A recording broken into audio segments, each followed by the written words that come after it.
कि लीडर बाहर आ जाए।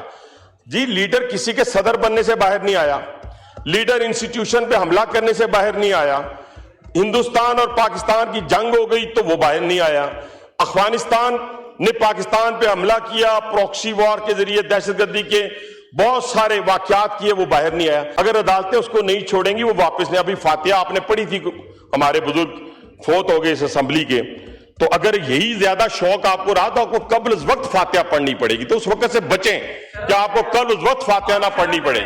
मैं भी कुछ नहीं कह रहा आपको यार, क्या मैं फातिहा की बात कर रहा हूं बेटा मैंने तो आपको कुछ कहा ही नहीं, आपके दुम पे पाँव आया तो आप ची ची ची शुरू कर दिया आपने। मैंने कुछ कहा ही नहीं आपको कुछ कहा है? क्या हुआ, नीचे कोई चीज तो नहीं है? नहीं, लॉयर बहुत अच्छे लोग होते हैं, मैं ये नहीं कहता, मेरे बहुत सारे दोस्त लॉयर हैं, लेकिन बदकिस्मती है जो इनके साथ लगता है उसका बेड़ा गर्क हो जाता है। वो लॉयर हो, वो जज हो, यकीन माने जो इनके साथ लगता है ना, वो मैं सलमान अकरम राजा की बड़ी इज्जत किया करता था। कसम से मुझे पता चला ये बहुत ही कोई लंदन और बड़ा जरा सीजर्ड किस्म का लॉयर है, वो इनके साथ लगा जलीलो ख्वार हो गया।